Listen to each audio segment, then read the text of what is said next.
జక్కయ్య మంచి కోరిక, యేసుని చూడాలి అని. ఇప్పుడు నా ప్రశ్న ఏంటంటే, మనం ఇన్ని సంవత్సరాలు అయింది కదా యేసుక్రీస్తుని నమ్ముకొని, ఇన్ని సంవత్సరాలు అయింది కదా బైబిల్ చేతబట్టి, ఇన్ని సంవత్సరాలు అయింది కదా వాక్యం చెప్పడం, నేర్చుకోవడం, వినడం, ప్రకటించడం, పాటలు పాడటం, ఆరాధించడం, కానుకలు ఇవ్వడం, రావడం, పోవడం. ఎన్ని క్రిస్మస్లు అయిపోయినాయి? చాలా అయిపోయినాయి. మీరు క్రీస్తులాగా మారారా? It's very important. మారారా లేదా? మారాలి. క్రీస్తులాగా మారాలి. మారేమా? ఆ రోజు యేసయ్య ఉన్నాడు కాబట్టి యేసును చూడాలనుకున్నాడు. ఈరోజు యేసయ్య లేడు. ఇక్కడ ఉన్నాడా? లేడు. కానీ మీలో ఉన్నాడు. నువ్వు క్రీస్తును చూపించాలి. లోకంలో చాలామంది జక్కయ్యలు యేసు కోసం వెతుకుతున్నారు. ఆ దినాన యేసయ్య వస్తున్నాడు. ఆయన యేసయ్య దొరికేశాడు. ఎవరికి? మరి నేటి దినాన చాలామంది జక్కయ్యలు యేసయ్య గురించి వెతుకుతుంటే మరి వాళ్ళకి యేసయ్యని ఎవరు అతికించాలి, ఎవరు పట్టించాలి, ఎవరు చూపించాలి? మనమే. నెంబర్ 1, జక్కయ్య యేసుని చూడాలి అనుకున్నాడు, పొట్టివాడైనందువల్ల. అంటే ఇప్పుడు జక్కయ్యకి సమస్య ఏంటి? మొట్టమొదట పొట్టితనం. దాన్ని ఏం చేయాలి? ఎలా సాధ్యం? నాకు గుర్తులేదు కానీ మేబీ ఒక 7-8 years దాటిపోయింది. ఓ 10-12 years అయింది. చీరాలకు ఒక ఆయన వచ్చాడు. ఆయన ప్రత్యేకత ఏంటంటే ఆయన ప్రార్థన చేస్తే ఎత్తు పెరుగుతున్నారంట. See how tragedy it is.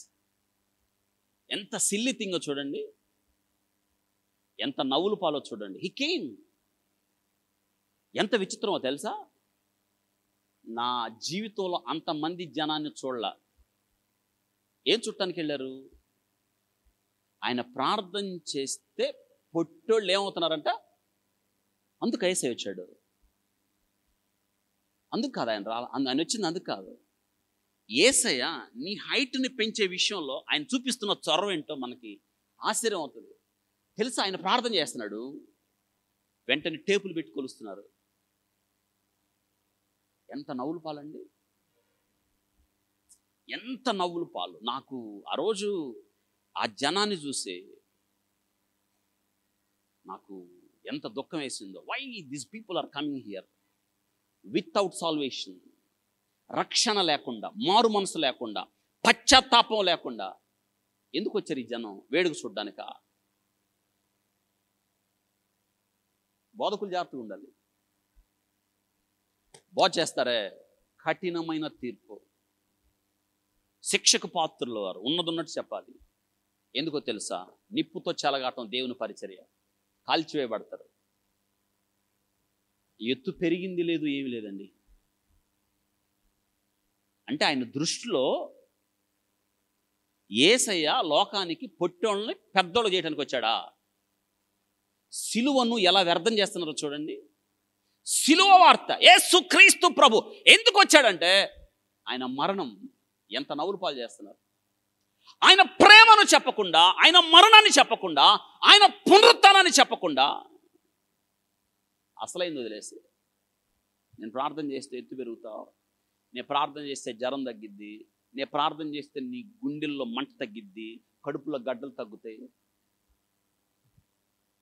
కాదు, నువ్వు మారు మనసు పొందాలి.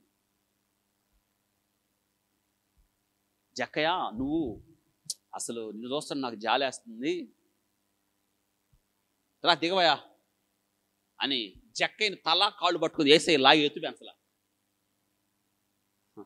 పెంచాడా? కానీ నేటి బోధకులైతే, జక్కయ్య ఇట్రా, నేను నీ కోసం ప్రార్థన చేస్తాను, ఇద్దరు టేపులు పట్టుకొని జక్కయ్య కోసం నేను ప్రార్థన చేసి ఇన్ని కొలవండి అంటే వెంటనే కింద మీరు అందరు తప్పట్లు కొట్టేవాళ్ళు. ఈ తప్పు కొలత చెప్తే. అందుక యేసయ్య వచ్చాడు.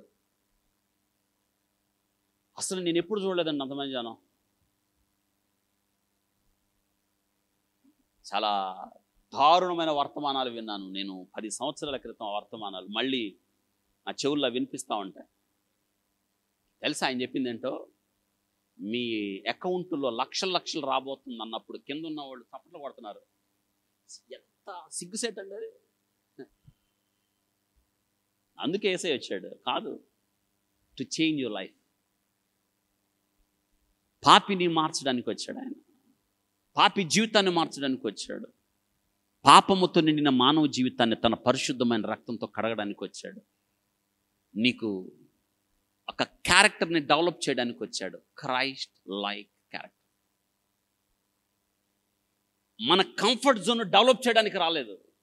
మన యొక్క సుఖవలయాన్ని పెంచడానికి రాలేదు యేసుక్రీస్తు ప్రభు. To change your life, to develop your character.